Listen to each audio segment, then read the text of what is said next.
You're hot.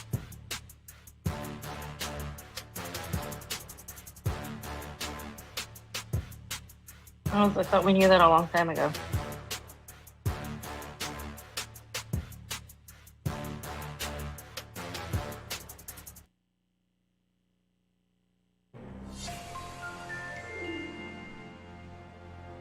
All right. All right, all right, all right. Welcome back to the Convo Couch, everyone. Pasta Jardula here. That wasn't pasta. That was what's his face, Matthew McConaughey. And I'm Fiorella. You'd be really cool if you did, Fiorella. And Oz on the ones and twos, fam. Don't even give me that. I've been watching you all weekend. on the artisan. Why? Because that's where I've always watched my news and got a lot of my news. I mean, I'm still aligned very much with the politics that you're talking about.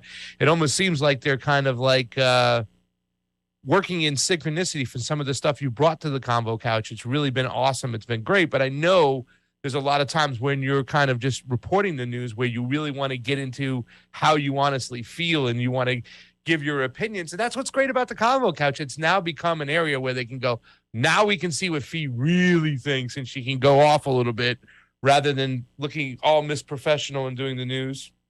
In other news, China has a bridge that's been on fire for a couple hours right now, and blah, blah, blah. Sam, first of all, we go to our correspondent in East Ukraine.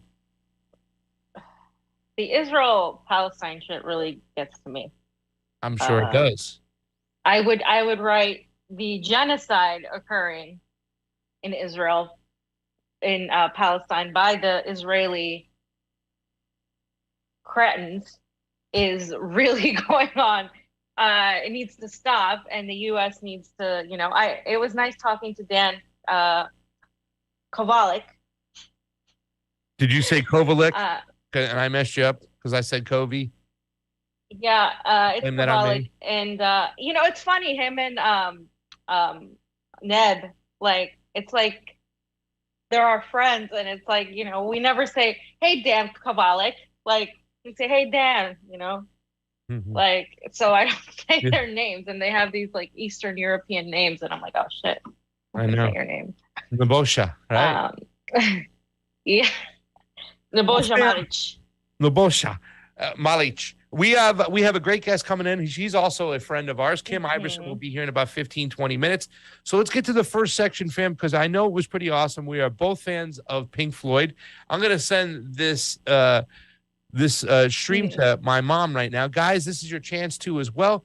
Let's do the like button. Let's share. The whole show today will be on YouTube, so you can share either stream. But remember, we always like when you go over to Convo Couch on the Rokfin.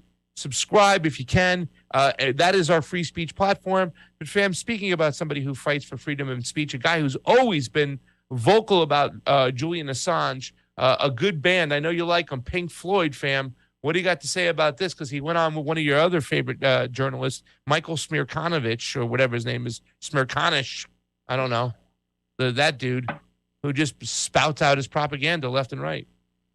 Yeah, so first of all, Roger Waters is doing like a series of a concert where he's talking about Julian Assange and he's addressing imperialism. And I saw my brother just got tickets for the Orlando one. Nice. And I know that he's going to go, everywhere.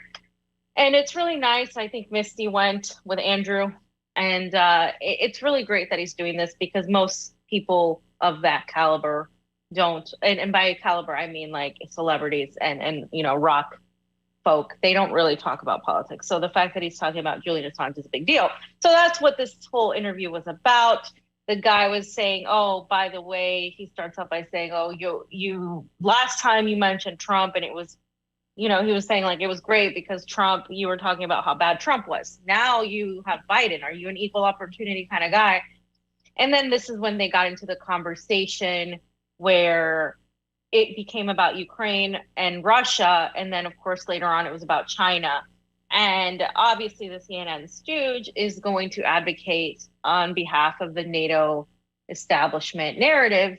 And Roger Waters pushed back, and he pushed back resoundingly. He pushed back in a way that was so amazing for the mainstream to hear, because we know this. This isn't crazy for us. This is like, okay, we say this all the time.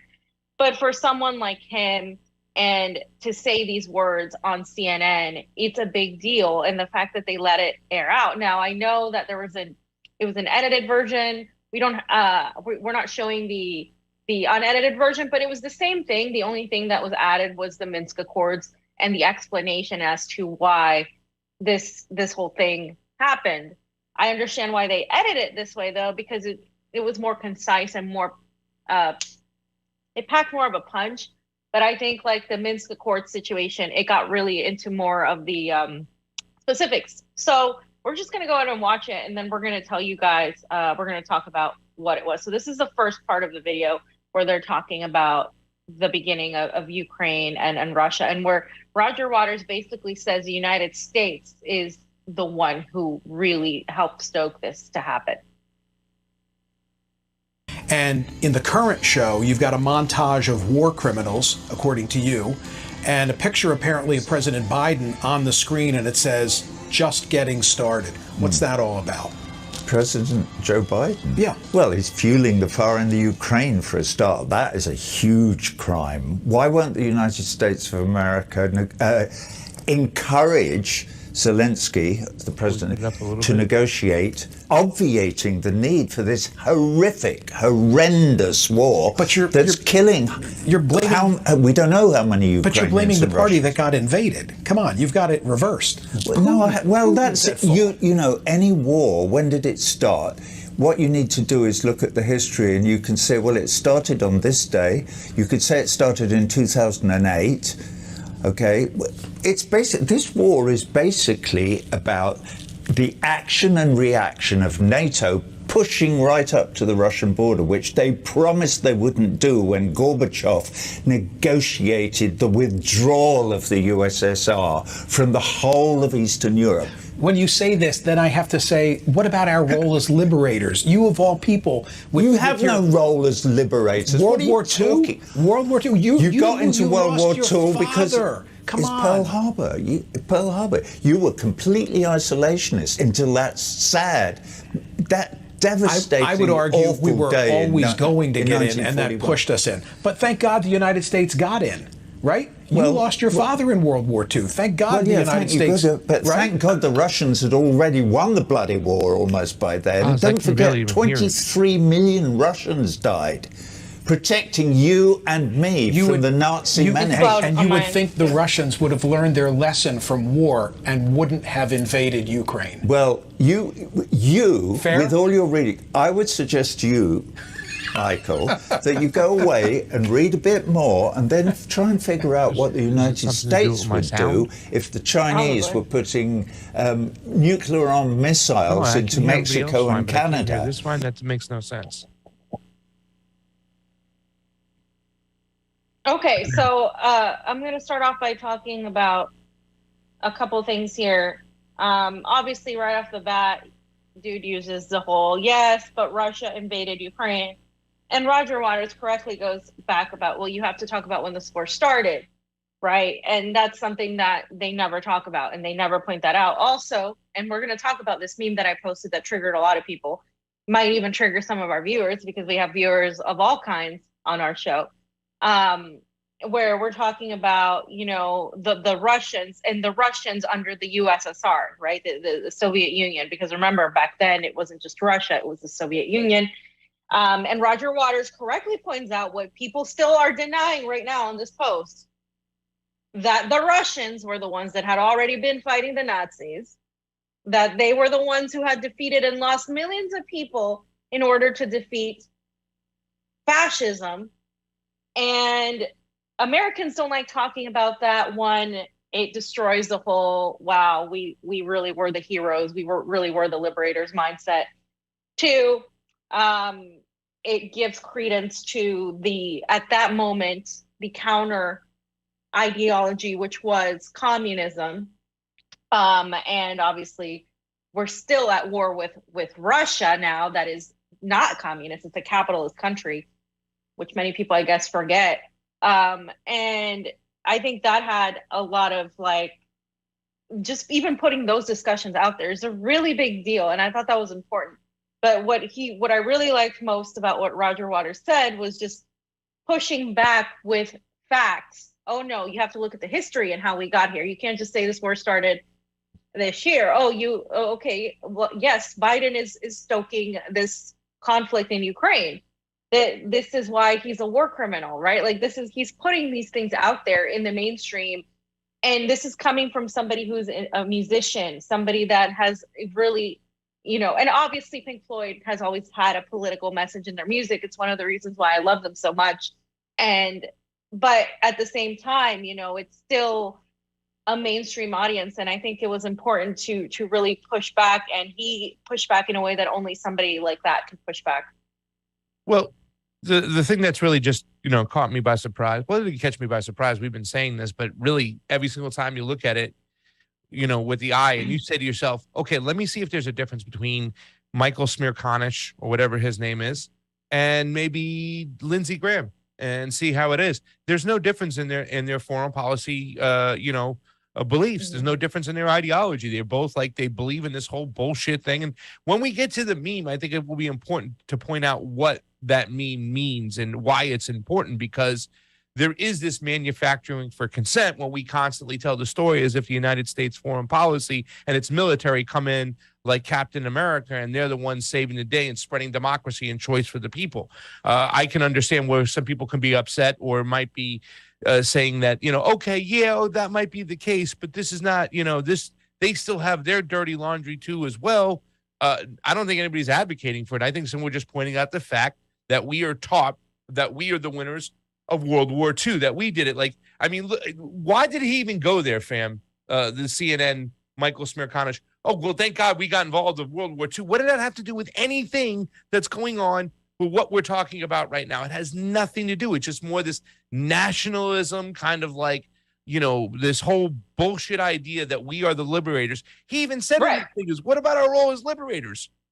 Yeah. Hello? Well, that it does have to do, though, in a way, with the entire agenda of the West, the entire agenda of the United States and what they're pushing. It is our American exceptionalist duty, the Monroe Doctrine, the city upon the hill. It is our duty to go educate the rest of the world, to civilize the uncivilized. And that mindset is still present even today, when the moron who cuts up people's videos put up our video and called me a Moscow-based propagandist because of my stance on the Brittany Griner thing, our stance, essentially. And it's the same mindset, like, oh yeah, just because, I don't agree with it, I'm going to come to another country and expect them to adhere to my belief. And we have that belief, even if you mean well. We've talked about it in Nicaragua, where people come in and they're like, you need to do this, and you need to be more pro-abortion and more pro-LGBTQ. And Nicaraguans don't like don't like other people who are not Nicaraguan coming in and telling them how to govern. No country likes us to do that. And yet we have this idea, if we believe in this certain ideology, if we feel that our ideology is superior, that we need to go and teach people in a very arrogant way, not in a way where it's like, okay, well, this is my opinion and you can take it or leave it. No, it's like, this is the best way and no other way is it. And I think that's what really shows the arrogance of American exceptionalism. And that's what we are seeing here in the Russia-Ukraine situation, which, by the way, the narrative is falling apart. We're not going to talk about it too much right now, but it is. So, yeah. And fair, by the way, I just want to really piggyback really on what you're saying too, as well. At the end of the day, I think we need to really just point out the specifics of each system that we like. Most of the socialists, communists, people we know, they're fighting for workers' rights. Those people that are part of that whole, movement now and whatnot, and they want to kind of get this form of socialism. It's not they want socialism as a whole. They want workers' rights. It's always about labor. It seems when you talk to, especially the people who come from the global part of it, the people we meet out there, they're not into these culture wars and all that bullshit. They want workers' rights. And the people, those libertarians who got all huffy about your meme and stuff like that, will point out the things you don't like. Too much concentrated power, too much centralized power. That's what you don't like. You know what I'm saying? You're going to sit still there and advocate. Remember, your form of economics, whether it be Austrian economics or whatnot, it's still capitalism. You want to sell this compassionate capitalism? It's not. It hasn't worked. So I think we have to point out the specifics within each system that we like and dislike, and then find a way to come up with a system that works for all. Go ahead, fam. Okay, so the second part of this thing was discussing, it got a little bit more heated, and there was also the discussion of Taiwan and China and that whole situation. So let's play it real quick and then we'll talk about it. The Chinese are too busy encircling Taiwan as we speak. Okay? They're not encircling Taiwan. Taiwan is part of China, and that's been absolutely accepted by the whole of the international community since 1948. And if you don't know that, you're not reading enough. Go and read about it. Okay. Did we solve anything here today? No. Well, yeah, we did. Well, I mean, no, we didn't. Because you're believing your propaganda, your side's propaganda. You're defining it as Taiwan, you can't have a conversation about human rights, and you can't have a conversation about Taiwan without actually doing the reading. Roger, if you're having a conversation about human rights, at the top of the list of offenders are the Chinese. Why is it always the Western world? The top of your list. Why is it the always Chinese the Western didn't world? invade Iraq and kill 1 million people in 2003. In fact, as far as I can recall, hang on a minute, who have the Chinese invaded and murdered, slaughtered? Their own. Bollocks. Okay. That's absolute nonsense. Complete nonsense. You should go away and read, but read some proper. Hey, my problem is I spend too much time reading your liner notes. All right, cut okay. this asshole, because I don't. Hear Thank you for doing that. No more of this shit. All right, fam. I didn't want to hear that. You know, Roger was great. He was nice to him after too, as well, because he wants to continue to have access to get out there and be able to talk to people. And the whole thing is, I mean, we missed the part when he goes, "What about our role as liberators? What about our role as liberators?" And this goes, "The Chinese kill their own." And then Roger hit him with, "Oh, the last time I looked, we have 1,000 foreign policy military bases in other countries, not the Chinese. The last I saw, we can't go a week without a bomb, an American bomb or a drone killing somebody." I mean, like, I've always said this. Why don't we wash our own laundry over here? It's just ridiculous. Go ahead, fam. Yeah, no, I mean, this is, again, look, China is at the top of the list, right? He's like, how many people has China killed? Oh, okay, their own. Okay, so now you go to every single NATO-backed, CIA-backed talking point of China and the Uyghurs, right? And you have all of that, and like that's what he's referencing. But really, how many military bases do they have compared to ours? Russia, same thing. It's always, oh, the Chinese. Okay, nobody's asking you to move to China and adhere to the government that China has. By the way, to all of you who really dislike China, fine, dislike China all you want. That doesn't mean you get to lie about what's really happening here. I mean, I don't agree with some of the things China has done when it comes to COVID, 100%. I don't at all. And I don't agree with most countries and the way they've reacted to that at all. But the reality is that doesn't mean you're going to go and pretend China is somehow more authoritarian, where we are authoritarian in a completely different imperialist way, where we have to go and take away people's sovereignty. The United States recognizes China's one policy on paper. They recognize that China is that Taiwan is a part of China. They don't recognize Taiwan as a separate entity. But on the main, right, on paper, but underneath, really, it's passive aggressive.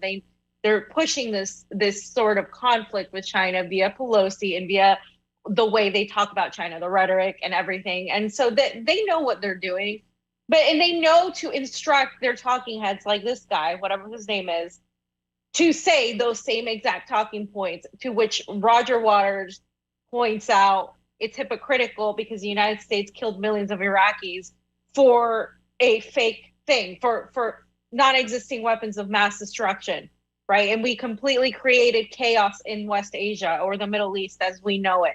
And now we are still living the consequences of all of that. So it's really, I think this is phenomenal that he was able to point this out. This clip is making the rounds everywhere. Everybody's talking about it. And I think a lot of people who may not be aware of all of this, at the very least, are starting to question it as all of these narratives are falling apart. And believe me, they are falling apart more rapidly than we think they are. What's happening now is the establishment is trying to save face by controlling this whole thing, by making it seem like this whole that everything's fine when really things are not fine. The world is shifting away. America does not have this single word anymore. They don't have this unipolar world anymore. And I think that because of all of this happening, was just such a perfectly timed moment for somebody like Roger Waters to say this. And if you look back at the music, of course, of Pink Floyd, you understand that this is something that it just makes perfect sense. Yeah. Roger Waters has said a lot of great stuff, a lot of stupid stuff, not a lot of stupid stuff here and there. You know what I'm saying? I remember him on the COVID. Yeah, a lot of people didn't agree. We, of course, got that. But great with Julian Assange, was able to send some love to us in Colombia for doing that. Kim is now here. I'm going to read these two super rays really quick while she gets all set up and focused on in. Free Thinker 59. Fam, did you want to say anything else about that section real quick? I mean, I think we hit it all. By the way, and don't you see the tactics that they got to go to right away? It's just about smearing and pushing the propaganda. You really start to show off, Roger, just like that. Really, it's like, because you can't argue on the merits, so you got to go right for the smear and the, and once again, the acting like the people just acted so toxic situation. Hi is Pasta and Fee. Love you guys so much. You rock with the relevant info. So does AM Wake Up and Slow News Day. You're all my favorites that I prioritize to always watch on my limited schedule, and that's from Freethinker 59. Thank you for the Super 8 contribution. And fam, Jim Garrison's here, $5 for Fee and Pasta, and Roger Waters for some truth telling. Thank you so much. Fam, why don't you introduce our guest over here? All right, so our great guest is our friend Kim Iverson. Kim is here, and we're just going to chat with Kim about a couple things.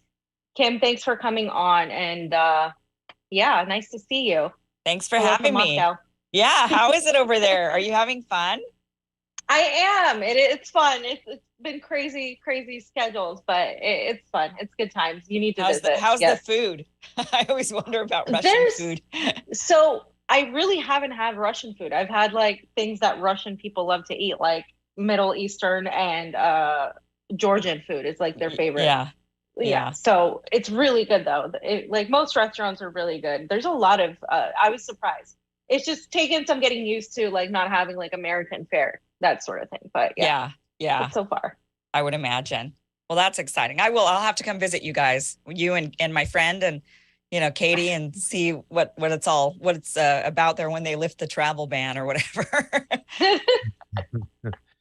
Well, Kim, I feel like we should be getting ready to serve some food sooner or later. So let's just get the stuff out before we have to sit eat and get ready, right? Yeah. Made these beautiful burgers and the smashed potatoes. What are you like? Up. I got the tahini mustard maple dressing that you guys like so much. Right? Dude, what are you doing to me right now? This is I'm making you hungry. This is so mean. I'm distracting you. So let's talk about this. There's so many things I would love to talk to you about. Like, really, to tell you the truth, I know we don't have all day. I would even like to talk to you about ESGs, but we'll get back to that at another time. She has a great opinion about that. So do I, and that's something that we're talking about right now. But let's talk about what happened. Everybody knows the news. You are no longer the Hill, right? Right. And as some of us would kind of like, strongly state that you were the crux, so you were really the meat and potatoes of the Hill ever since Sagar and what's his Crystal and Sagar left. Thank you, fam. Crystal and Sagar left. They'd been trying to find a good way to make this show go.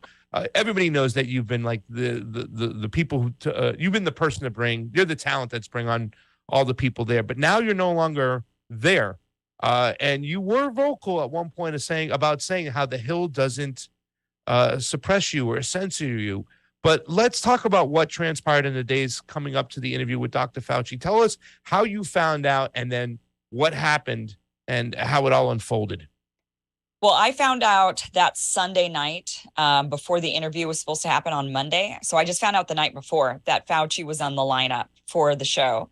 And I'm not sure if I was supposed to find out. It was like in the Slack chat where one of them said, "Oh, is Fauci confirmed?" And somebody said, and then I saw that chat and I said, "Fauci, like Fauci's going to be on the show." Oh, I got some great questions for him.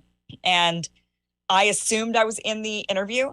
And then I got a phone call from the producers, the two executive producers that run the show, the showrunners, and they just said, "Hey, when we approached Fauci's team for the interview, Fauci's team asked who was going to be the hosts, and we told them Batya and Robbie. And so they asked again, and we just told them again, Batya and Robbie. And so basically they said that they had asked like 3 or 4 times, and every time the producers had just gone back with Batya and Robbie.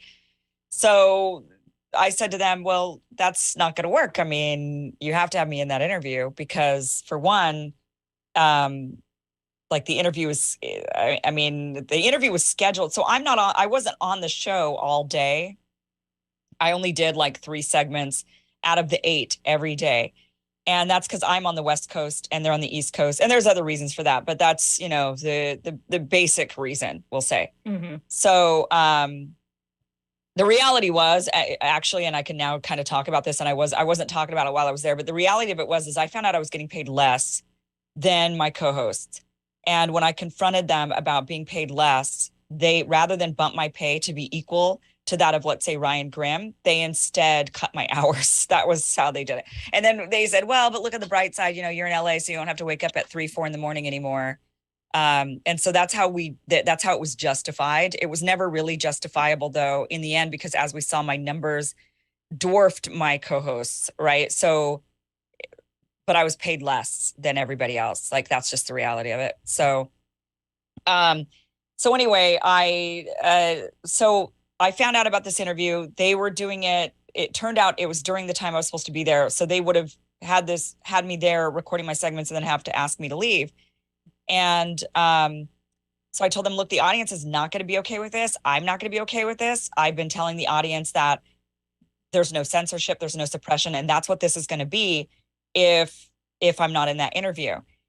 And they understood. I said, look, you're going to have a mass exodus. The audience is just no longer going to trust you. And if they don't have trust, like, you're no different than CNN at that point. So they seemed to agree and understand that Sunday night. But then Monday morning, I was getting ready to get on the show and do my radar and do another segment or two. And then what I thought, interview Fauci. And they called me and they just said, hey, we've decided that we're not going to go back to Fauci's team and tell them that you're going to be in the interview. We're just going to move ahead with the way we had it set up without you, basically. And, that's what we've decided to do. That's the decision we've made. And that was 2 hours before the interview. And then during that 2-hour window, I basically just said, I messaged all of them. I messaged the hosts. I messaged the producers. I messaged management. And I was like, if you guys go forward with this is going to be an enormous mistake. The audience won't trust you. I will not be able to go back to the audience and say with a straight face that I'm not censored here, that I'm not suppressed when this is an active. Clearly, I understand. You guys don't want to go to Fauci and say Kim Iverson's doing the interview because you know that he'll probably back out of the interview. But then we tell the audience the truth. We tell them what happened. That's what we do. We say Fauci, a government worker who works for we, the American people, won't face us. That's what we do. Absolutely. How am I supposed to go back to the audience after saying I'm not being suppressed, censored, or held back in any way and keep a straight face and continue to say that? I won't be able to do that if you guys are unwilling to go to the Fauci team and tell them I'm in the interview. It's all of us or it's none of us. And that's the way it's got to be. And they had Bacha there that day, and Bacha, now she's doing a more regular hosting. They've been looking for somebody to be more regular in those spots, even before I was no longer there. They'd been looking for, because I was going to be doing my own show with The Hill. So they were looking for someone to fill like Crystal's slot. And at that time, Bacha she'd only hosted the show like once or twice. And so I was just like, why? Because then they kind of made an excuse like, well, the Fauci team just said that they would only have 2 hosts, and then Bacha found out that that's what they told Bacha. And she was like, I shouldn't be in this interview. Kim should be here. So she tried to bow out like several times and they wouldn't let her. From what I'd heard, producers telling me that Bacha kept saying, Kim should be doing this interview. This should be Kim. And the others just kind of were like, no, go forward with it.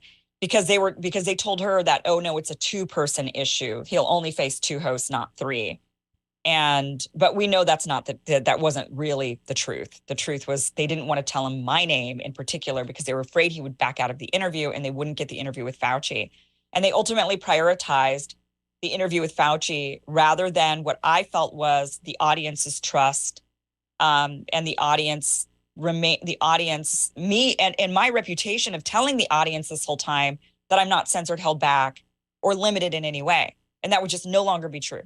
So I didn't have a choice. I felt at that point, once they decided to go, they ignored the messages for 2 hours. I don't know if they just didn't believe me, if they didn't think I would really go. I spoke to, other people that were in a similar situation with their own company, with their own, situation similar. And they mentioned the same thing, that they weren't sure if the company just didn't believe that they were really going to go, if they just thought, no, we're just going to call your bluff kind of a thing. But, I spent 2 hours trying to tell them, guys, don't do this. Don't do this. Like, this will cause reputational ruin for you and me. And that would be a problem. Like, I won't be able to stay without reputational ruin. And you won't be able to go forward without them no longer trusting you. And that is what I've been trying to tell the audience for a year, that this was a safe, that wasn't going on here, that censorship and suppression wasn't happening here. So they ultimately made their choice. They chose that they would rather have the Fauci interview. They understood later that was a giant mistake. I will say that once I did leave, because I had no choice, they definitely tried to get me to stay. But at that point, there was just no way I could go back on the show the next day or even a week later after having been treated like that. And, bringing all these views, literally millions of views, bringing that in, and then to have them not have me on the biggest interview for the topic that I brought in millions of viewers on, for that specific topic, for them not to have me on, and for me to come back would just look like I rolled over and I sold out. And that would be, so I had to leave. I mean, I didn't have a choice. And it was not the best timing in life. My husband and I, we're in escrow on a house, and the contract, by the way, it wasn't an easy, yes, I was the lowest paid, but I was about not to be. We were literally finished. We had finished negotiating a contract that would have corrected all of that, that would have actually righted the wrong of that and paid me quite a bit. So we were about to sign that, that was already negotiated out and done. And it would have probably been signed the very next day. It wasn't the most, it wasn't the best time for all of this to happen, but that's what happened. And that's the truth. I just want to say, first of all, I respect, just from a journalistic perspective, I respect the fact that you did that, because a lot of people wouldn't have done that. People need money, and especially in this situation where nobody had to know necessarily everything. You really put it out there to people, and I think that's something that is very respectful, and I think that goes along a lot further than just, sitting back and allowing this to happen. Now, I do have to ask, because a lot of people have this point of view of mainstream media, right? The Hill did start out by challenging certain perspectives, even subtly, before you got there. But with you were the one that was pushing back against the narrative in Russia, Ukraine, and against the COVID narrative in general. And that everybody was surprised that they even allowed you to go that far, because it's mainstream media. And at the end of the day, a lot of mainstream media eventually always succumbs to the establishment. What do you have to say to people that say, well, yes, eventually this was going to happen because they're mainstream media, and they do have to sort of adhere more to people like Fauci and people like that over whatever the truth may be? And how do you tell people, how do you deal with that in general, even if you're trying to bring these views to the mainstream that aren't so mainstream? I mean, unfortunately, I think they're right. So I do think that, Wow. Yeah, that's just what happens. I mean, with the Hill, so I got there at a time of major transition with the company. So when I was hired there, the previous owner who hired Crystal and Sagar was there. And he pretty much ran the place and owned the place exclusively. It was a corporation on paper, but the Kim Iverson show is a corporation on paper too, right? But I'm the person that runs it. So it's not like so anyway, it was like that, like this one person kind of owned it and he ran it and he made all of the decisions. And he was really clear to me that, he understood the show to be anti-establishment. He'd even say, he's like, I'm establishment. I'm in the establishment, I guess, but I understand that this show and what people want is anti-establishment, and they want to hear these things. And I mean, I said a lot of things that I thought would upset the owner of the Hill at the time. And he just let me say anything and everything. I mean, I criticized Israel. I like all of these various different narratives at the time, COVID. And, he was like really pro-vax even, and telling everybody that they had to like get the vaccine to come to work and stuff. But nonetheless, he allowed me to just be. And he would call me and we would talk, and he'd say, I don't agree with you, but he's like, I think you're crazy on that thing, XYZ, whatever it is. But he was just like, but, you've got a different perspective, and that's the point. Yeah. So he understood it, but that's because it was his creation. But then he sold the company shortly after I got there. So I started last July, and then he sold it like in September. So then the new company, Nexstar, bought it. And that is a big corporation that owns lots and lots of news stations, local news stations across the country. And they even now started their own cable news station, and they hired Chris Cuomo recently to be on their cable news station. The same day that I was gone is the same day that Chris Cuomo is on their roster. But they bought it, and they're a much bigger company than what the previous ownership was for the Hill. But it took them forever to like get management going, to figure out the Hill. Like, this was kind of a new thing for the company. There's just been a lot of it's been like a circus behind the scenes of like now there's this person kind of being the senior vice president of programming. Now it's somebody else. And wait, now there's nobody. And now there's this GM, and now there's this, it was just like every other month, we'd go like 6 weeks, 7 weeks, and then suddenly there was a change in management, basically. So it took them forever to get their bearings together. And then right before all of this happened with the Hill, I was in talks with them about launching my own show. We had actually discussed this and decided on it back in March, that they were going to give me my own show that was going to be after Rising. We were going to call it like Rising Later or something like that. And we were in negotiations for that. But then, of course, like right before, when the negotiation is done, the deal is done, we just haven't signed it yet, but everything's been negotiated out. They hire a new senior vice president of programming because they didn't have one for a while. They just left that position void. They hired a new one. And then that new person said, wait a minute, I want to put a halt on the expansion of any shows. I want to kind of come in and assess what's going on with all of the programming and what's happening, which is fair enough. But it put that show on hold. And then, basically everything was in such transition that they just kind of let me run loose. But I think I definitely got the feeling that things were changing, and that they were going to start managing it more, that they were going to start having, a bit more direction. Now, they wouldn't, I don't think they would step on the editorial, but I think they would strongly advise and give a direction for how they want the programming to go and what type of audience they want to appeal to. And I don't know if they're really wanting to continue going after the anti-establishment populist audience. That very well could be changing. I suspect it probably is, if the show continues. I got to be honest with you, Kim, because I know there's very few outlets my business partner Fiorella could work for over there, whatnot. They just, there's certain outlets here in America. I don't think any of us will ever get on there. I always thought that you were too opinionated for the Hill. I'll be perfectly honest with you. I couldn't even believe they let you, but this is something I think you were just masterful at, was being able to walk the tightropes of understanding what the YouTubes say can happen and what you can say, and know how to get right up close to that fence and do that walk and still get that point across as well. But have you watched the interview yet? Yes, I watched it when it was airing. Yeah. Is there a part, because there was one part where I was like, oh no, Kim would have pushed back right there. And that's when Fauci says, I never pushed for lockdowns or anything like that. Right. Right. And then it was like, I saw somebody already make a little video with him showing I told the president to lock everything down. Is there any point to that interview where you said, oh man, I wish I was there because I would have pushed back right there?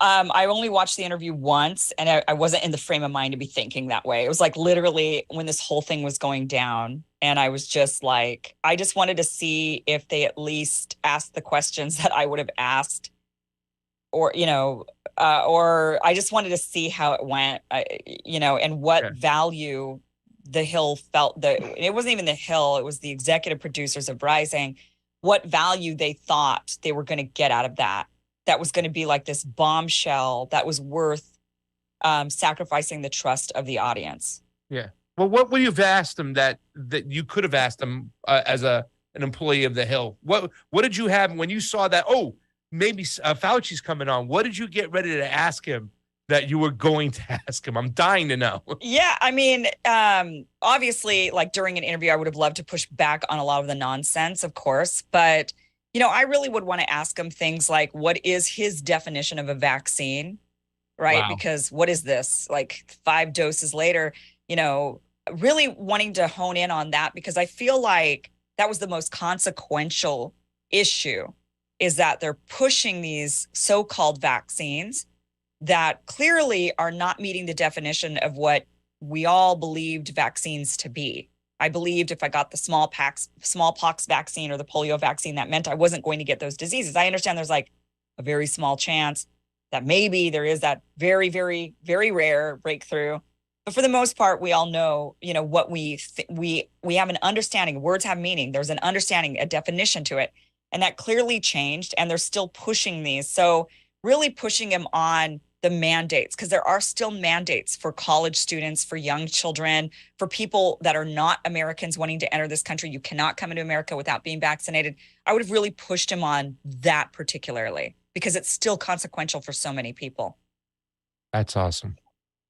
Yeah, he didn't get pushed on that. I know, right? And by the way, Batya and Robbie had their own beefs with Fauci, and they did ask their beef, their questions that were their beefs. Like Robbie's was masks. He's always been like, he hates the masks. And Batya, it was very much about the children and the lockdowns and the effects of kids. And so I didn't really expect them to ask my questions, just like I probably wouldn't have asked theirs. Yeah. Well, before Fam says anything, I just want to go on record right now that if Fauci's team came to me said we can do an interview without for fee, I wouldn't do that. And you know what I'm saying? And I don't know what decisions were going through their mind, but no friggin' way. Go ahead, Fam. Well, and I brought that up too. I said, remember when Crystal interviewed Bernie Sanders on the Crystal and Kyle and Friends show or whatever? And like Bernie only would sit down with Crystal. That wasn't a good thing. The audience loses trust in you when you do something like that, when you cave the demands. And the audience really did. I mean, I saw it on Twitter, happening. People were like, that's it, I'm done, blah, blah, blah. They were right there with you. And I just wanted to really quickly touch on what does this say about where we're at when it comes to media and censorship? Because what we've been seeing, obviously, with the Ukraine and Russia conflict, Israel-Palestine, with the COVID, with everything that a lot of these narratives that are put out by the establishment are falling apart. They're getting debunked. We're seeing, Amnesty International recently did a whole study that basically showed exposed the Ukrainian narrative for what it is, with so many holes and so many lies surrounding a lot of the things that have been put out there. In reference to your time on mainstream media, what does this say in the age of censorship, where a lot of people are getting censored, that even somebody that is bringing in so much attention and so many views to a show like Rising is still censored and is still, in a way, censored, not obviously by the YouTube algorithm necessarily or by any of that, but by specific producers because they're afraid of the backlash. Right. Where does that leave journalism? Where does that leave commentators and analysts and people who are trying to push back against the current narrative? I actually am pretty hopeful. I actually think we're in a pretty good place. I mean, I understand that this happened. I do think that they're hopefully learning from what happened with me, and I'm hoping that they're not going to go down that road again. But again, new management comes around, you just never know what they're going to want to do. And specifically with that show, I'm not certain it's going to last longer than a few more months, because it's just not making, the finances and stuff.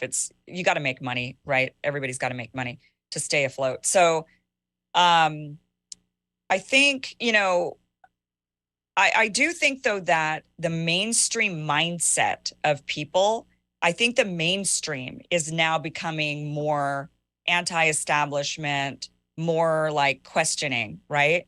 That is the mainstream mindset. It's no longer the fringe, the people that are the people that pay more attention. It used to be if you paid a lot of attention, you were more anti-establishment, questioning things. But that is slowly now, I think, seeped into the mainstream as people, like with COVID, they realized they were all lied to, that, the jab wasn't going to stop the pandemic, or they're seeing Ukraine, Russia, and they're sitting there like, why are we spending all of our money on this? And we're having record inflation and gas prices going up, and they're telling me I have to suck it up because we're like somehow at war, I guess. I don't know. So I think people are waking up, and I think we're seeing more of these voices like rise. And so I do think that if media companies are failing, like look at CNN and CNN Plus. So I think they're being forced to allow voices that they might not agree with, but they see, well, the people like them, and they're kind of being forced to shift. Like the old owner of the Hill, who's like, I'm establishment, but I get it. Like, this is what this people don't agree with me anymore. Yeah. They agree with you. So it is what it is. So I'm hoping that there's going to be more of that awakening, because ultimately these companies do need to make money to stay afloat. They need to make money. Otherwise they go by the wayside, like CNN Plus. So I'm kind of hopeful that actually we're going to see a shift, and that we're seeing. But what does that say? But then if we become the mainstream, right? Like if your views and my views, and then we question everything, and that becomes a mainstream, then what is then what is the counter opposition to that? So what I'm saying is, like, that could also signal co-option of a lot of our ideas. Examples, right. Tucker Carlson has started talking about a lot of things that a lot of other channels got taken down for, a lot of things that your videos got struck down for 2 years ago, right? What we're talking about, like, so it's delayed, but then what does that say about like, well, then if the mainstream starts adopting the reality as their views, then are they really going to do something about it, or are they just going where the money is? Because you're right, that's the anti-establishment view is where the money is now. So what is going to differentiate between the truth and people who are genuinely interested in serving the public with the truth versus people who are interested in only profiting and then maybe turning around and continuing to support the same type of establishment? I mean, that's the one thing I'm looking at, and I'm like, yeah, I see where it's going. I do see the veil being lifted, but I'm a little hesitant about that too. Well, I mean, I understand, because I've seen the co-opting happen, right? We've seen this with like the Squad, I would say. Nice. And then also just the Democratic Party in general now, and the things that they talk about, and they're like using these slogans, but then they don't, like, defund the police, right? Like they we're like, yeah, okay. And then meanwhile, they're like pumping more money into the police state, right? So, right, I think we have to pay attention to that co-opting for sure. But I do think that there is a genuine sentiment of people feeling this way. And I think that media can't ignore it forever. So even if they do start putting this, like, I doubt Fox News likes Tucker Carlson. In fact, I know that they don't like him. But they have to tolerate him because he's their number one show. But I can tell you from what I know from the people that have worked at Fox and that have recently come out of that space, working in that company, say that they all hate him there. But what are they going to, what are they going to do about it? So I don't know. I mean, I'm hopeful that, you got to make change somehow. And at some point, in order to make change, your ideas have to become mainstream. Exactly. Yeah. This whole weekend I've been watching FAM on RT, just rocking, and I love what's going on over there, right? And I wonder, like, how awesome it's going to be, how awesome it would be to just go and, get your paycheck, and you have all these producers and people who write stuff with you, and you go over and stuff, and I'm like, wow, this is so friggin' awesome.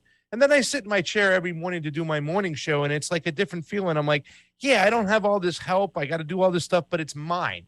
And I love doing it, and I love saying what I want to say, and whenever I want to say it, Now, you've done both, Kim. You've done that, and you have your own thing going. You're no longer with the Hill anymore. What's on the horizon for Kim Iverson? And you like that reference with Hill to horizon? Because I wrote that myself. I didn't have no team do that. I did that myself. Go ahead. Well, I am talking to other entities. So it would be whatever I do moving forward at this point, like the conversations that I'm having. So I am lucky that, obviously being on the Hill was really great exposure. And so from there have been people that have reached out, companies that have reached out saying, hey, can you do something with us over here? Can you do something with us over there? And so I'm in talks with several about the future, about possibly, possibilities. But all of them are, at this point, they would be my own show that then they just distribute, that they help support so that I could get that team together, and then they would distribute that show, and we would do like a profit sharing rather than like Rising obviously was not my show. That was created even before Crystal and Sagar. It wasn't even their show. It was Crystal more than anybody was part of the creation of that with Buck Sexton. And then, so that's like walking into someone else's show, and they've already done, radars were their thing. And they just told me, hey, they didn't tell me what to say, or certainly not my radars. Those were 100% me. They didn't even know what I was going to say until that morning. And then I'd send them my radar and be like, this is it. Here's what I'm saying. But yeah, I think, so anything I do moving forward would be my show, my creation, and my team, and then it's going to be distributed. But, Pasta, you're right. It's a whole different world being independent versus being on a show with a company that actually has a ton of resources. And that's why I wanted to do The Hill. I originally reached out to them. I saw they were having this like rotating cast of hosts. And I was like, hey, I want to, try it out. Just guest. I asked if I could be a guest, a host. I was like, I'll guest host. I didn't think I would do it for longer than like a couple of times. And I wanted to just see how they operated. I was just curious. The truth is, it's not a lot different than how we operate. It's really very, very similar. It's just there are more people. More people. Yeah. More resources, more help and whatnot. Oz, are you sure you don't have a question you want to ask him about, since she's talking about Ozza from Roar Media and from Beauty and the Boom, who engineers our show? We always like to be able to conclude him. Do you sure you don't have a question for Kim as far as like we're talking about, it's the same. There's a lot of similarities. We're talking about the production side. Oz, do you have something? Yeah, speaking as an engineer, I'd rather make a comment than a question. Kim, I think you underestimate your worth. You said, I watched your local stream the other day. You were priceless to them, in my opinion, whether, the agreement with your followers or not. But I appreciate that you call out Israel for helping you from an engineer standpoint. That's really classy. And I appreciate the love and respect I get from Pasta and Fee here at the Convo Couch. I just want to say that every chance I get to content creators, because you guys are doing the great work and we appreciate working with you, but we also appreciate all the love you give us. Thanks. Yeah. And I have Israel Lucero working with me again. So when all this happened, I contacted Izzy and I was like, hey, you want to come back and do some stuff? And, he was doing other things. And so he couldn't work with me for a while. It was more of like a mutual parting before. Yeah. But then he actually reached out. It was kind of good timing, because then he reached out about a month or month and a half earlier and said, hey, I'm ready to come back and start doing some stuff if you've got anything for me. And I was actually talking to The Hill about hiring there to work on my new show that I was going to be launching. But then obviously that didn't work out. And so I brought him on to work with me now with the segments that I'm doing every day at this point, which basically I'm doing, I do my segments similar to what you saw on The Hill, but now I'm just doing them on my channel with the same amount of effort and work. What up, Izzy out there, you fool? I'm glad you're back in the mix. I did a show with one before me and Izzy and Nico, and we got into a nice heated debate. So yeah. Love my man Izzy out there and stuff. Fam, you got anything else for Kim before? Because she's got many other appearances today. So if you got anything for Mrs. Iverson? No, that's it. Thanks for coming on, Kim. I'm sure we'll talk again soon. I wish you the best of luck, and everybody just check out Kim Iverson, obviously on YouTube, Rokfin, Locals.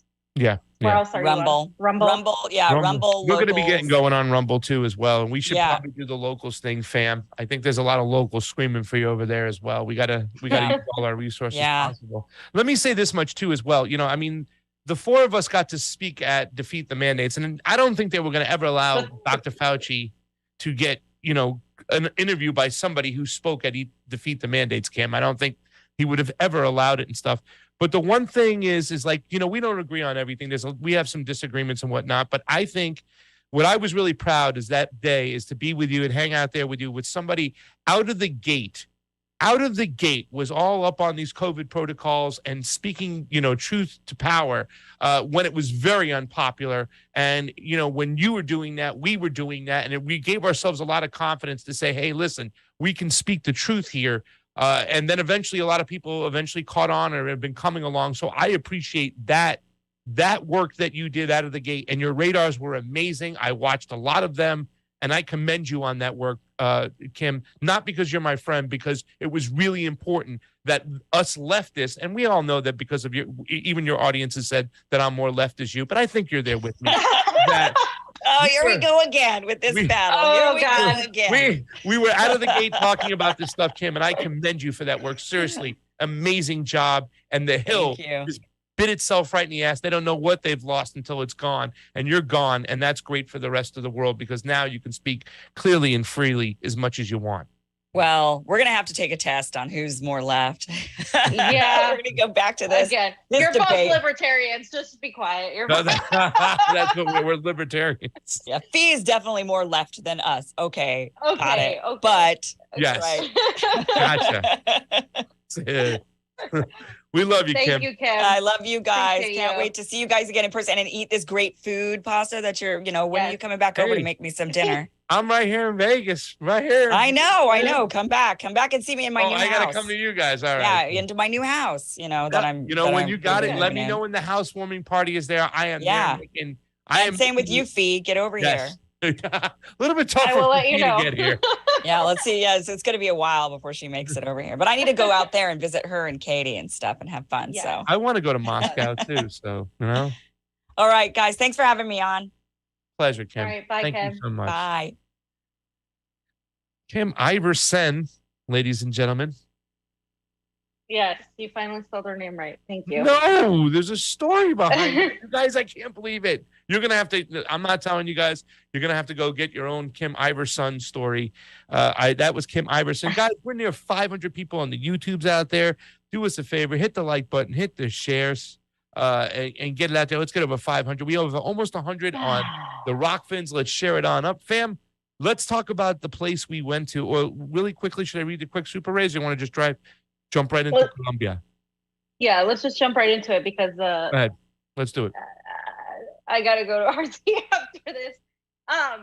So guys, that was great with Kim. I really appreciate her honesty and her integrity because she could have not done that. She didn't have to do that.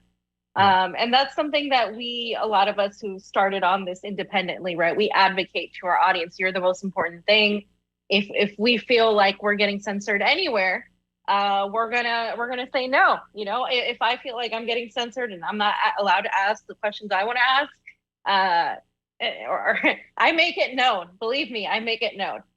So that there's that. So because we went to Colombia, guys, we went there for the election and we felt and we saw with our own eyes. We witnessed the suffering of all these people. They told us their stories. They cried. They were so determined to have a fair election for the first time in Colombia's history. It's such a big deal that we have to cover this. We had to cover this inauguration, and some of our friends were there, Dan Kovalik, and a few others were there in Colombia. Kovalik, see, Jesus Christ. I've been saying it like that forever. So, and it's really important. We have some of our friends still there. And you know what? Gustavo Petro's inauguration is a big deal. We had this whole debate with Jackson. This whole thing, what we think is just basically starting over from scratch, allowing Colombia to have sovereignty, allowing Colombia to be able to have some sort of republic, a democratic republic, so to speak. It's not about communism or capitalism. It's just simply literally them having control over their country for the first time in a long time. That's what I want to reiterate. Sovereignty, ladies and gentlemen. Exactly. National sovereignty. They all want to be sovereign. Go ahead, fam. Right, because let's remember, Colombia has been a NATO partner, the only NATO partner in Latin America for the United States. So the United States has basically been in a lot of control. They've been at fault for a lot of what's going on in Colombia, and a lot of Colombians felt they were a feudal state, meaning the de facto neo-colonial state of the United States. So basically, I said, today Colombia inaugurates Gustavo Petro as president. And this was a big deal because going back to history, right, the man that liberated much of Latin America from the Spanish monarchy was Simon Bolivar. He basically joined forces with several other people, including this gentleman by the name of San Martin, who liberated Peru. And basically they came together, and his whole plan was to have the Gran Colombia. And then what happened was that Colombia was under the rule of this guy who he had fought with called Santander. And Santander became corrupted with power, which is often what happens. And since then, Colombia has pretty much been in one form of corrupt government after another, right? And the previous president, Ivan Duque, did not want the symbolism from Simon Bolivar, Simon Bolivar wasn't any sort of like socialist or anything like that. He was actually more, I would say, like a Enlightenment kind of thinker. He was educated by different professors in Europe and in Latin America, just educated by people like that. He was not some sort of crazy commie, but he was just somebody that thought in democratic principles sort of way. And the symbolism that a lot of Latin American countries didn't like was that he liberated them from the West, from the Spanish crown. And so Ivan Duque, the previous president who was leaving, didn't want that symbolism there. So Gustavo Petro, one of the first things he did was go bring the sword back and put it back into Colombia and display it, right? And this is what basically that means is the unity of Latin America. And of course, when you juxtapose this with what's happening with Russia and the Africa, and the alliance is being built, it's a big deal with everything happening together. So Oz, if you just want to show the pictures of the inauguration day. So some of these pictures are from Dennis, and then the other ones are from Dan. And you can just show the pictures of, did you say it right? Because I didn't even want to say it because you've been saying it wrong. So I didn't want to say it. I used to say it's your fault. You make me say names the wrong way, and then no. Dennis corrected me when we saw him, my comrade, and we, we had a cigar together. We got it straight. And by the way, fam, I don't know why you're talking about Africa and Russia, dude. Blinken's on an African trip right now, going to 3 African nations. So we'll see. Oh, did you learn that in RT? Did you see that on RT? Yes, he is. Actually, I read about it. I was going to do the whole newspaper guy thing, and then I saw it on RT to confirm it and stuff. So my politics aligns a lot with RT. You know that. And fam can tell you how I had it on the TV all the time. And I love their post-production. I love the work they're doing. Still, that's doing great. And the funny thing is, fam, you're getting about 1,300, 1,400 views at live watching on Rumble. That was about 2.5 times more than it was on YouTube. YouTube was definitely suppressing it and taking people down and whatnot. So, I mean, it's just great to see that stuff going on. Go ahead, please, fam. I didn't mean to interrupt. So, yeah. We were there, by the way. We were here for the election, which was the most important part, I think. And it's nice to see our friends at the inauguration. So there's just a video. Fam did not want to ride the llamas right over here. She said, I'm not riding the llamas. Remember, fam? In that same square. I didn't want to colonize the llama, fam. So yeah, the video of right before the inauguration, and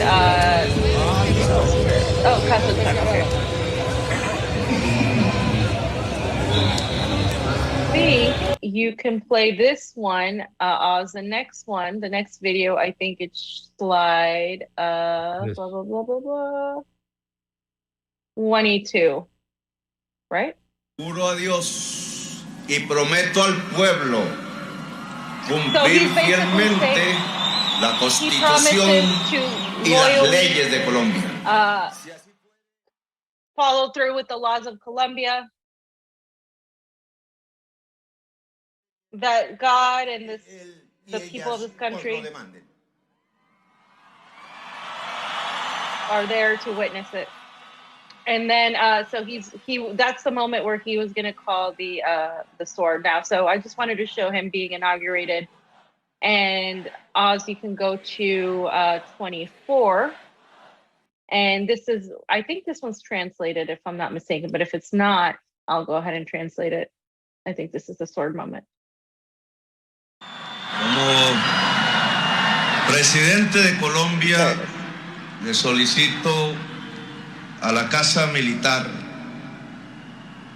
traer la espada de Bolívar.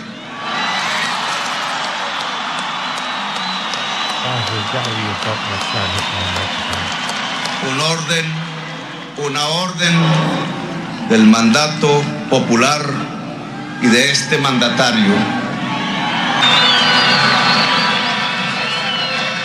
Señor secretario, siguiente punto del orden del día. Siguiente punto del orden del día, señor presidente. Señor secretario, por orden del señor presidente de la República, vamos a hacer un receso de 10 minutos porque viene hacia acá la espada de Bolívar. Okay. So let me just talk about this and why it's such a big deal. Basically, like I just said, and you guys might want to look this up, maybe just Google Simón Bolívar and what that meant. In Peru, for example, one of the criticisms, and I was talking about this with the Venezuelans, fam, in Tijuana when we were there, is that they've tried to erase the existence of this man because he brought too many democratic ideals regarding freedom and liberty and justice. He studied the Haitian Revolution.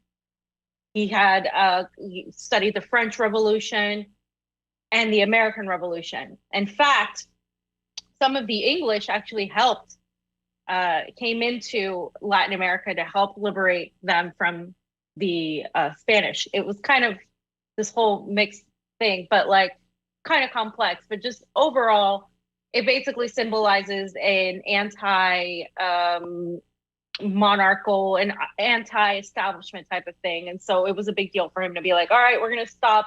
We're going to have a 10-minute recess. I'm going to bring this sword from the guy who liberated us from the monarchy, the Spanish monarchy. Well, now a lot of people are saying, well, this is a significant return to this idea of a united Latin America. We've heard AMLO talk about this, right? Talk about uniting lithium in Latin America. We have an election coming up in Brazil where there is this president that could potentially win in Lula, right? That's likely to win, where he's fighting back against the just colonization by the West. We have seen how they talk about the lithium, the minerals in Latin America, how the West talks about it, particularly these NGOs from the United States. So it's kind of a big deal to mark this. That's why I'm pointing it out, and that's why so many people were freaking out. So many of our friends. So that's Kaso-chan cut that video up. So shout out to them. Question, and yeah. Without action behind it, is it nothing more than symbolism? But with action behind it, it means a lot. I mean, the people went crazy. Yeah. They understood what it was. They understand what it means. So, and I assume that, once again, not an expert on Petro, but understanding enough and talking to people there and going there, that this gentleman will play some form of politics, that he is kind of like the one guy they felt that was in the outer realms of kind of touching the establishment to get things done, to at least bring a peace agreement. So there will be politics. So I don't know how this will be perceived down the road after, let's say, his first term or halfway through his first term. It's going to be interesting. So it's going to be interesting. And also, he's not like, we've talked to the people there, right? He's not a communist. He's not a socialist. He's not anything like that. He's pretty much left of center. He's pretty much has these, he had these ideals more so when he was younger. He was part of this, militarized group, but he's not, although his whole job is going to basically just to be starting over in Colombia, allowing Colombia to have some sort of representative government. There's no way he's going to be able to do anything much more than that. He's got to set up the foundation for somebody else to come and do more, because that's how far gone Colombia was. I mean, we're talking about death squads, we're talking about murder in the streets, and so you have to kind of just clear that out in order to start over. And so that's why it's such a big deal to the people of Colombia. And I just wanted to show real quick. You can just play it as the sword walking in. This is the sword of Bolivar walking in. Simon And, Bolivar. Yes, and I could probably like singular historical 101 on that and why it's so significant, because a lot of people in the United States don't really understand. I remember being taught like one line about him. It was not much at all that we covered in history. So there it is. It's a big deal because it signals the return towards a people ruled type of government more than a more singular type of government. So those ideals, I think, again, have more to do with a democracy type of mindset, an enlightenment type of mindset than anything remotely leftist. But it is a revolutionary type of mindset because he did lead the revolution. He was called the liberator, which is funny. That's why I laughed when the CNN whatever jerk was telling Roger our role as that liberators. the United White States guy. aren't liberators, guys. Like, no, we're talking about people who, who wanted to end slavery in Latin America, in South America. I mean, he grew up with slaves and he freed his own slaves. It was this whole thing that happened with Simon Bolivar. Everything. We rocked it in the Bolivar room where it had like 3 beautiful pictures of Bolivar in the hotel we stayed in Bogota, right, fam? It was awesome. Yeah, exactly. And I wanted to point this video out too because I thought this was important, right? Because this is Petro talking about how the war on drugs has failed. Essentially, it's a failure. And again, Colombia is largely suffering because of this whole war on drugs mentality. That is a huge part of it. Let's just play the video.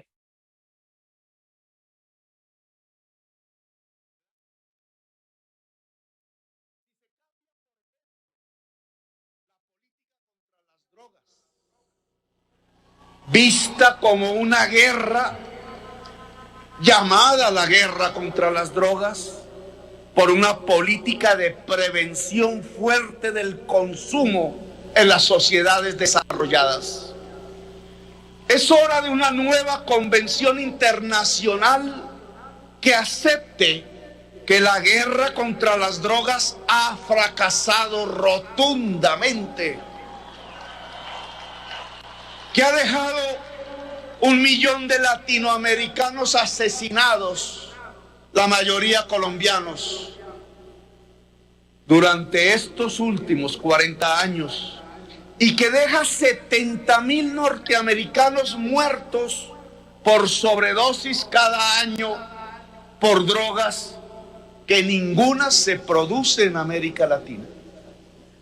Que la guerra contra las drogas fortaleció las mafias y debilitó los estados. Que la guerra contra las drogas ha llevado a los estados a cometer crímenes. At home, guys. And this is very interesting because it's not like a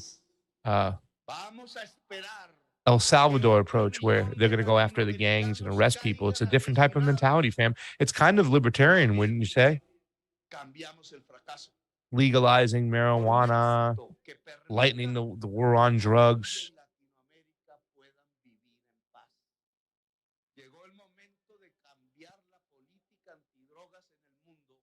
See, he wants to change the anti-drug policy, ladies and gentlemen. Because banning drugs has never helped anybody. Yes.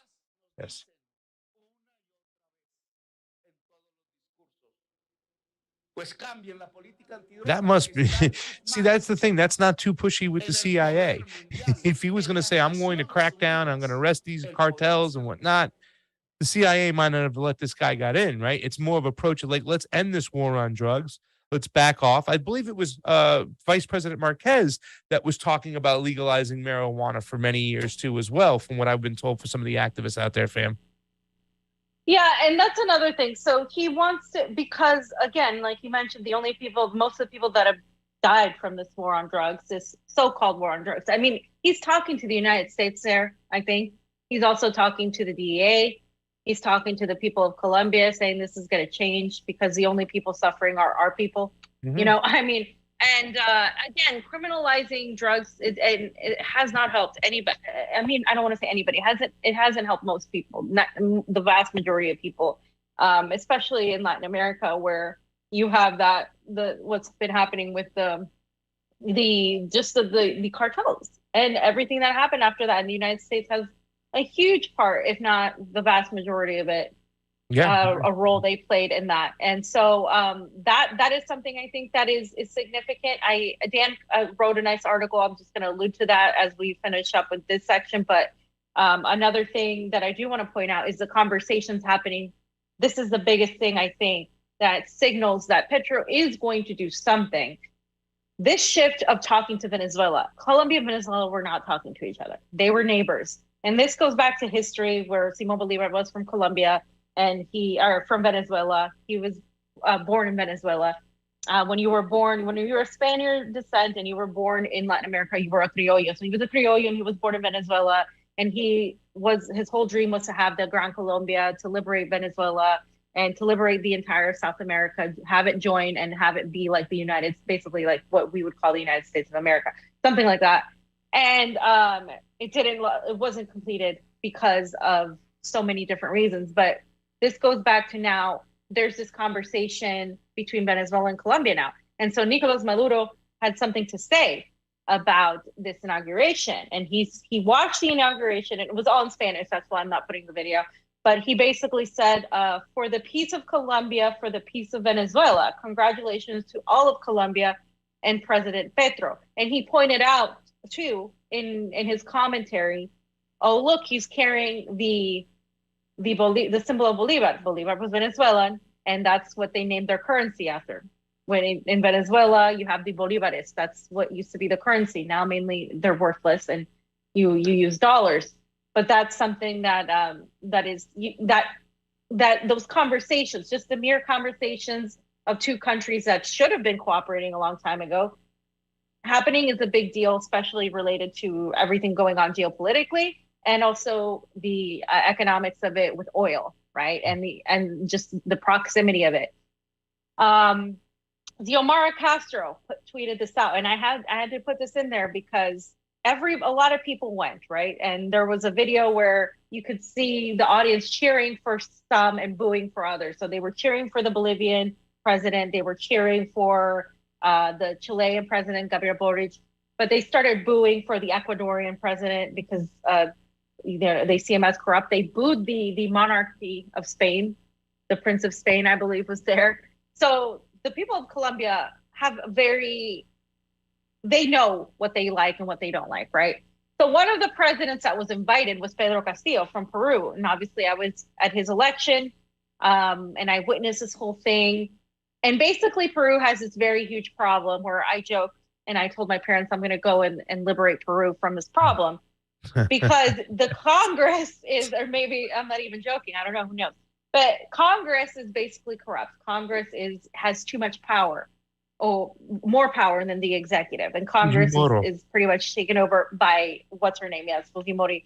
And so Xiomara, who commented on this, said the absence of the president of Peru, Pedro Castillo, due to prohibition is an unacceptable act of the Congress of Peru. The rise of Gustavo Petro and the VP Francia Marquez is a historical social change and a party of the sister Colombia. The great homeland is built with unity. Wow. So the Congress of Peru prohibited Pedro Castillo from going to Colombia. What they're doing is they're trying to oust Castillo. They've been doing this since he got elected. They're saying he's corrupt. They're inventing all of these things. They're trying to catch him into some sort of corrupt thing. The media in Peru is bought.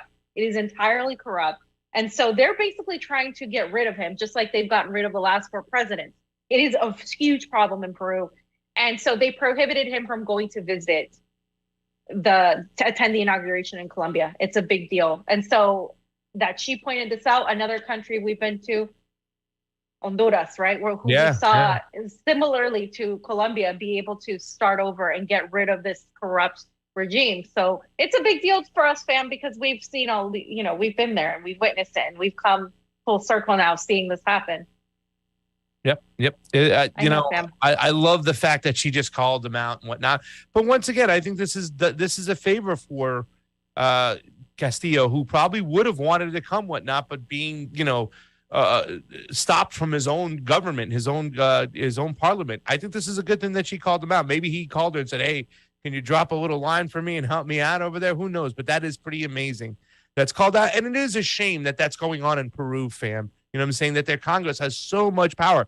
We were really hoping that Castillo came out of this. Remember, I wanted to get one of the big pencils and the hat and whatnot. We thought, hey, man, this is going to be a new dawn, a new day for them. But when you have a Congress or a parliament or whatever you want to call it, a government that is so locked up and has so many Western greasy fingers on it, it's going to be hard to make any moves. And it seems like he's almost been kind of like been forced to just be stagnant, and not be able to make moves, but not, Right. He tried to play both sides too much. And I think, that also turned some people against him too. He was not as strong of a leader as he could have been.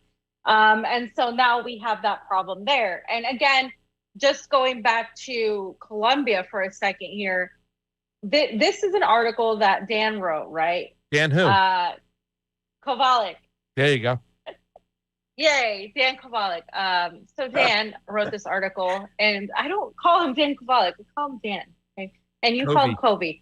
Okay, so he said this: Colombia's first leftist president will bring historic change if the U.S. lets it. And he said, Colombia is the latest Latin American country to turn from the right and possibly stand up to Washington. This is the most important thing for me right here. Stand up to Washington with the inauguration of Gustavo Petro. He talked about the historic day, and he said a little bit of history here. The last time it appeared Colombia would have a leftist president was in 1948 with the candidacy of the fiery and popular Liberal Party leader Jorge Gaitan. Tragically, Gaitan was assassinated before the election, leading to the period of La Violencia, in which between 200 and 300,000 Colombians were killed.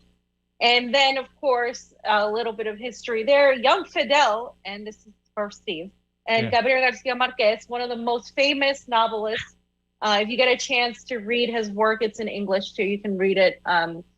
It's amazing. He also had a specific book. What was it? El Coronel y sus something.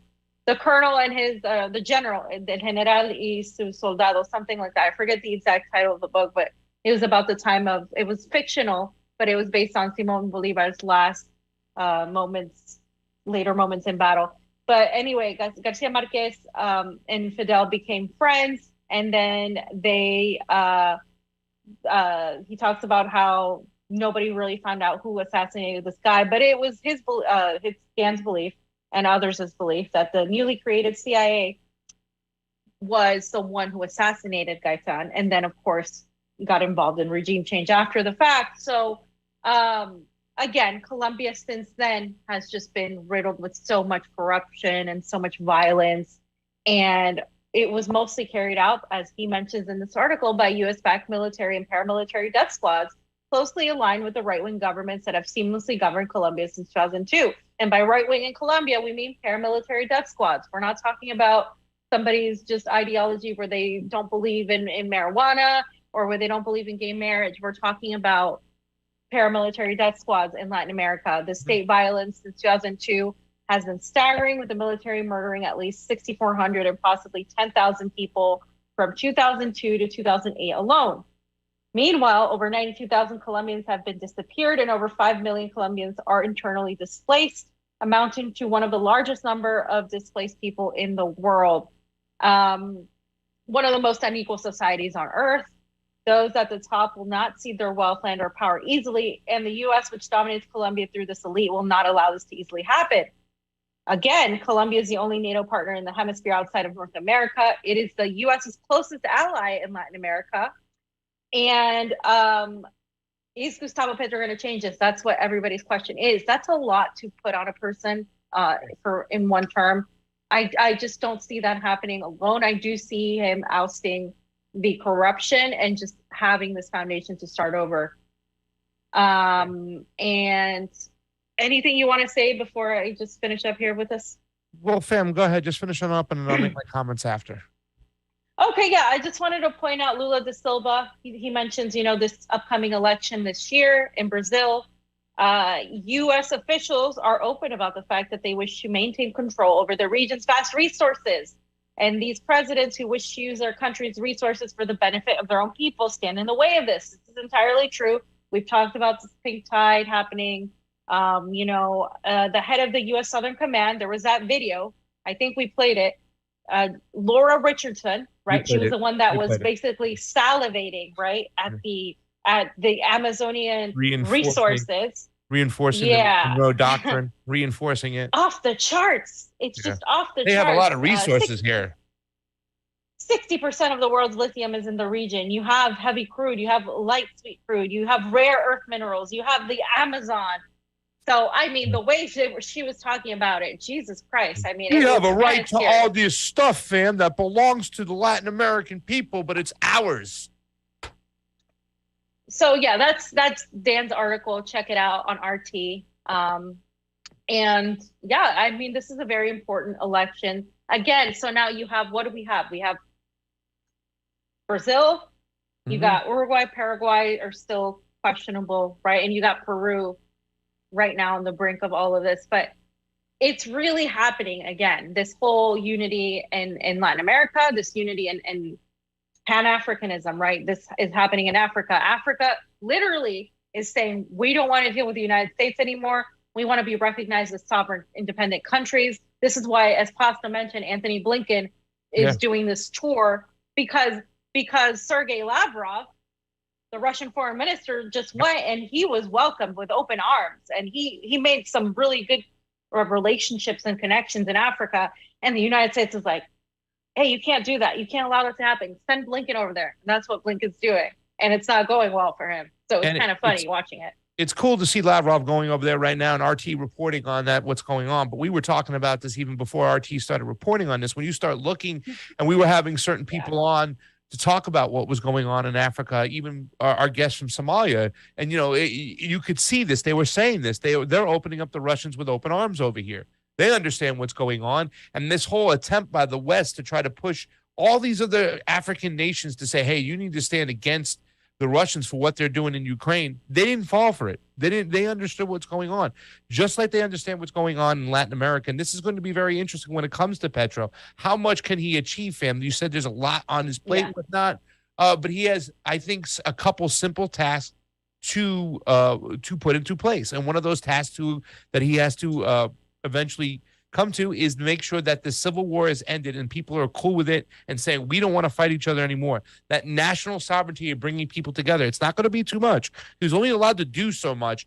That's why I think his approaches on drugs, on the war on drugs, is great, because he's not going to do like what Bukele is trying to do in El Salvador, where he's trying to arrest all the members of the gangs. He's saying, let's go to the other approach. Let's try to legalize it so they can still have their market. It just won't be a black market anymore, and we won't see so many poor people end up dead or behind bars. And fam, when you refer to young Fidel, you should say young Fidel, played by James Franco. You have to say that. Fam, you can't do that.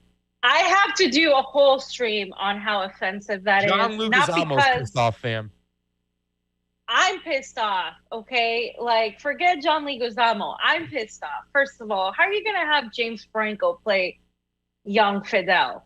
Come on. I'd rather have Justin Trudeau play young Fidel at that point. Come on. Ooh. Jesus Christ. The piece is being played by Zach Galifianakis. It's a CIA propaganda movie, by the way, because it's based on his critic, a critic of Fidel. It's anyway, yeah. Well, you got to get out of here. You have to get to work. Let's talk about this meme real quick over here so we can get on out of here, and then we'll just kick my other section till Wednesday over here. What is this over here? Let's talk about this, because fam, I don't know where you get the energy. This is how I know you don't sleep. You've responded to so many people on this tweet, and you got our show and our Tizzle. Tell us what this is about and what you really mean. I think it's more than just technically it's true. There's a reason why you're talking about this. And let's send a message out to our friends over there in the Mises Caucus to explain to them what you mean. Guys, so you don't have to like communism. I'm not going to go and force you to like communism or socialism. But let's be honest here. When you equate fascism and Nazism to communism, it's just inaccurate. It's just not true. So when I put this, it really ruffled some feathers here because, you know, I have followers that are more libertarian minded, right? I mean, Pasta's a libertarian. Ish. I like saying that. Ish. No, you're not. I don't really think you are. I think you're too humanitarian to be a libertarian, but that's just me. I don't think they're not humanitarian at all, though, Sam. I just think their tactics are just, you know what I'm saying, when it comes to economics and whatnot. And so, I mean, but, you know, at the end of the day, I think they are compassionate. Yeah. It depends, because it seems like there's no support like for social type of progress. That's, I mean, right? Because well, they believe that the government is going to be awful, so that to remove them is actually the more compassionate thing to do, and that's the argument we have. But why is the government awful? Yeah. So why is the government awful? Because people are awful. It's not because just a random entity is awful. That entity is made up of people, and everybody is prone to corruption. Anybody could be corrupt. That's my whole point. Any entity, whether it's communism, any ism, capitalism, could be corrupted. It doesn't matter because it's made up of a human being, and human beings, when there's too much power on them, a lot of them become corrupted. That is a fact. That is nothing you can do. That is a human condition. And some people are better at it than others, are better at not being susceptible to too much corruption than others. It's rare though. It's rare because most people, you pay them enough money. You know, we look what we just discussed with Kim. I mean, and somebody else could have been like, no, this is a good paycheck, I can't do it.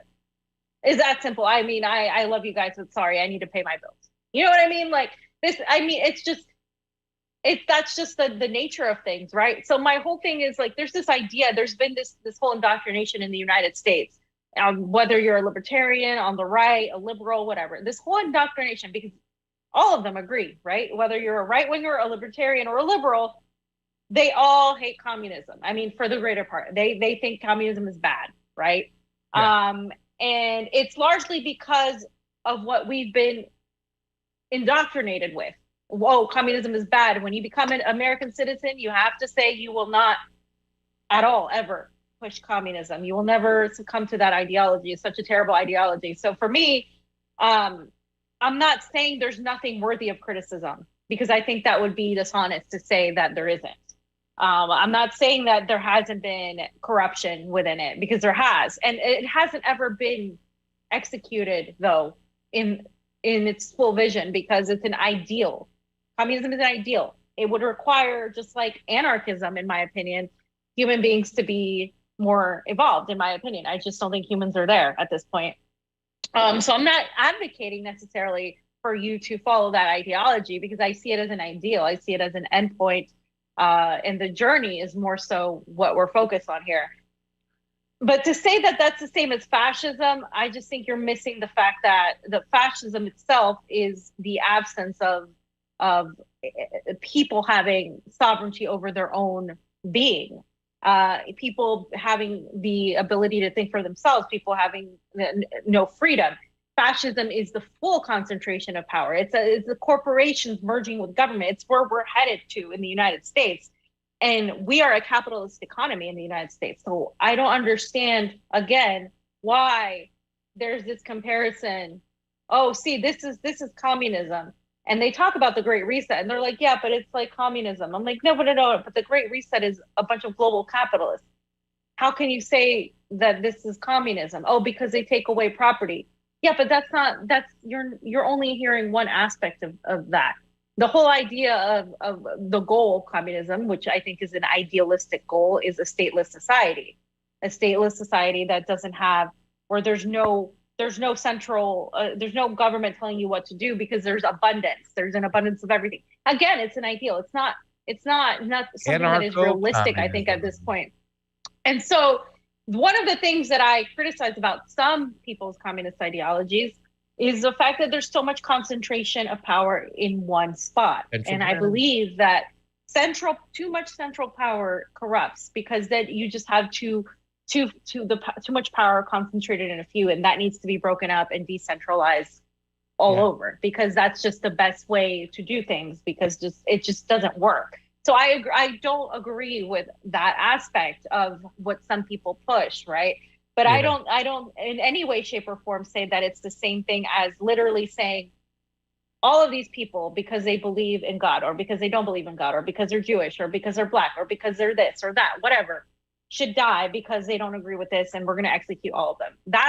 Or we're going to imprison all of them. I don't see that being the same thing as, okay, we're going to fight the West, and we're going to, limit this and that, and we're going to push back, for example, Cuba, or we're going to have, we're going to attack the Western propaganda. We're going to have one party. We're going to do this. We're going to do that. I don't see that being the same as fascism. And I think, you don't have to like communism to say, okay, well, this is a little different, right? And also the revisionist history, Pasa, before I let you speak, the revisionist history that the communists, or that the USSR, let's just say specifically the USSR, worked with Nazis, and that they didn't really do much to end the war. It's false. The United States didn't come in and rescue everybody like Captain America, like Costa pointed out, that the Russians had lost millions by that point. The only reason we went in was because we felt like at that point we had no choice. And that's the reality. And that's not what we're taught in school. So if somebody wants to bring to me other things that are not by the mainstream, that aren't CIA, NATO talking points, and say, oh, look at these people, they executed a blah, blah, blah. There are people on that thread saying, it's worse than Nazism. I'd rather have Nazism than communism. And I'm just like, what? Yeah. But that's what's being said. I mean, the whole thing is, fam, I always talk about it all the time. We need some form of a mixed system. Now put this back up there 1 second, Oz, and also just go ahead and grab slide 53 as we get out of there. I just want to make that announcement. But yeah, I mean, fam, we're taught that we, and this is something that Rogers Waters put out in the interview. He goes, let's not forget that the communists, they killed off the Nazi collaborators over there, the crazy ones. They lost 23 million people. We lost 1 million. I think we're just taught differently, through our books and empire education, that we were the liberators. What about our role as liberators that Mike Smirkanish would talk about? And it's just so false. And for me, the problem with that is that you are now manufacturing consent for the future to continue to say that the empire, democracy, that's the way to go. That's what we have to push for. And that's just not true. Right. The libertarians who did push back on you, they have to speak, about capitalism. They're trying to sell this form of compassionate capitalism. You know what I'm saying? That I've never seen work whatsoever. So I think we need to be more specific on the things that we want and the things we don't want. What are the things we do want when it comes to communism and socialism? Well, we talk about this all the time. The people we know are mostly pushing for workers' rights. In a capitalist system, it seems like the workers are always the one who's going to get kicked in the nuts, and the owners are just going to grab everything and mop up all the capital. You know what I'm saying? And it's unfair. It's not a free workplace. So there are issues and things we need to talk about. What are the things that the libertarians want? They want freedom of choice. They want freedom across the board. I can't argue with them when it comes to freedom of speech, freedom of a press, and obviously in this situation right now, I think when they came after you, they're talking about even the other side, like both sides. They're like, I did that interview with Scott Horton, and Scott Horton didn't believe that the Russian Federation and Putin had a right to go in there, that they shouldn't have gone in there, that both sides shouldn't have gone in there. And a little bit too passive for me when I think there should have been some form of justification. Now, don't get me wrong. I think with the Mises Caucus, when it comes to this kind of Ron Paul mentality, and that's who they're mimicking, they are definitely hardcore anti-interventionist whatsoever. And that's something that I'm willing to take a compromise on right now to get a fucking real bloody third party, for crying out loud. So I'll continue to have these conversations. Fam, I think we should get Angela McArdle on sometime soon. I think I would like to see you talk to the Libertarian Chair Party and ask some tough questions, because I think she's doing an amazing job. But do you have anything else on that too as well before we get on out of here? Because it's the last quick announcement, and we'll kick that other section on over to Wednesday. Yeah, it's just that is how the CIA and NATO have gotten to certain sectors of the progressives who call themselves anarchists, because of that whole mentality of, they're a little country, so they have the ability, they should have the freedom to fight. But that's just not what it is. You're leaving out the entire historical context of how this happened. The same issue with Taiwan and China. It's how they get to these people. They're like, yes, but they're a free sovereign country. No, the United States doesn't care about free sovereign countries. Guys, look at the Palestinians, look at Yemen, look at what we've done to Latin America and Africa. So I think that when you make those justifications, you have to understand like history with it. You can't just like Roger Waters said, you can't just operate without mentioning all of that stuff. And so when you talk about, well, yes, you want freedom and liberty, so you're just going to let somebody come in and take away your freedom and liberty? No, you're not. You're not. You would fight back. If somebody was trying to take away your freedom and liberty, you would fight back, wouldn't you? You can't expect Russia to not have fought back because NATO completely trampled on what they had agreed on at the Minsk Accords with Ukraine. They completely trampled on that.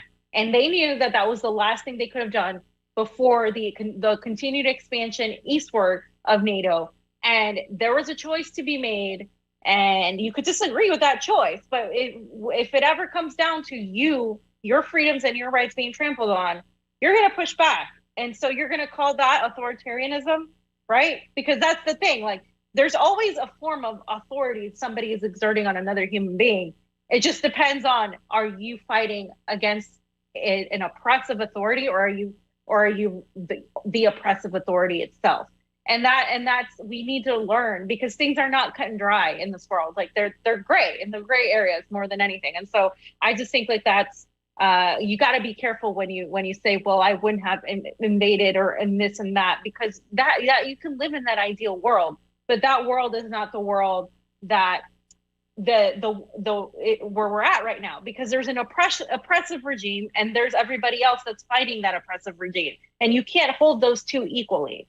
Yeah. One is doing the oppressing and the other one is fighting back. So there's a difference, and that's just what I want to point out. I feel like sometimes that gets lost with anarchists and libertarians on that end. And I don't like to generalize, because I have anarchist friends. I told Steve I won't give him the wall, and yeah. Yeah. By the way, DC, who's one of the heads of the Libertarian Socialist Party, in our chat over there, getting mad at me. Mises Caucus has nothing to do with Ron Paul, dude. Stop falling for their bullshit marketing. There are people within the Libertarian Party who are very critical of the Mises Party. But I will tell you, all the people that I met, like Kyle Anzalone, Scott Horton, Clint Curtis, I believe his name is, not Clint Curtis. Oh my God. Clinton, Freedom and Liberty guy, our boy, Reed. These guys were all like big time Ron Paul guys, and it seems like they are embodying that type of spirit as far as when it comes to their foreign policy. But a lot remains to be seen. We'll see as it plays on out. Fam, as we get out here, just want to spend a special love out to Ilhan Omar, proud to have the support of our Speaker Pelosi. This is her tweet. Together, we've been able to secure millions of dollars for the fifth and pass dozens of bills through the House to protect abortion rights. Yeah, that worked out well. Curtail police misconduct and stem the tide of the climate crisis. Oh, wait, I'm sorry. Nothing. Put up her shit. Oz, please put it up so people can see it, Oz. Put her tweet up. There it is, guys.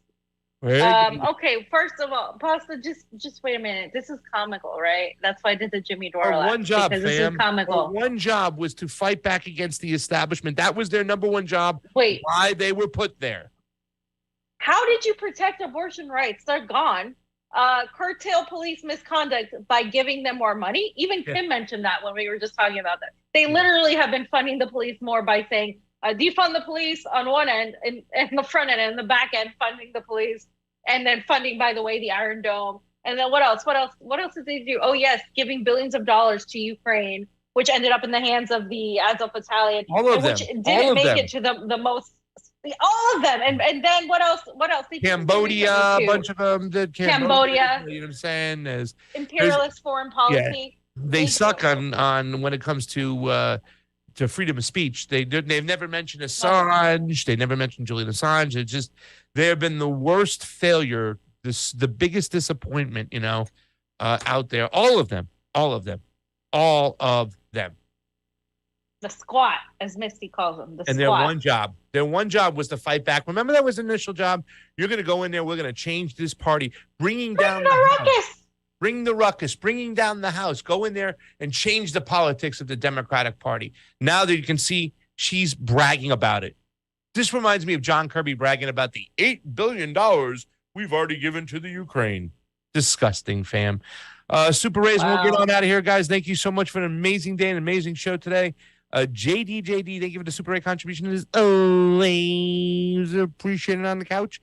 Fam, also Delander, 1898. Great year. It is always appreciated on the couch. 1898. 1898. You were around then? Fam, You look stop great it. for your age. I thank you. Freethinker59, Pasta, how do I email you and Fee directly? I need to follow up on something with you guys. Please give me an email address. Thank you. theconvocouch@gmail.com. That's theconvocouch@gmail.com. We still have our Give, Send, Go up /support the Convo Couch. That's one of the ways you can subscribe to the channel. You can join everything. Fam, I'm hiccups. I know. Are you okay? I got hiccups there. Fam, can you get us on out of here? Because you have to go to work. Yeah. I have to go to work, guys. So catch me on RT in a few hours, like 5 hours. We'll be back Wednesday. I got an AM wake up. Yeah. I'm going to be on RBN Wednesday night. So that's going on, fam. Fam, you got to do more interviews. People are waiting to hear and see more of you. I haven't been asked. I don't know what's going on. Because they are asking Vladdy first. Anyway, guys, thanks for tuning in. We love you very much. Catch me on Artizzle, telling the news. And shout out to all my comrades, and shout out to Kim for being less left than pasta. And we'll revisit that when we have to. I don't know. Go check out Beauty and the Boomer, Roar Media, guys. Beauty and the Boomer. Shout out to Oz. Tomorrow, guys. We'll see you in 2 days. Love you. Bye.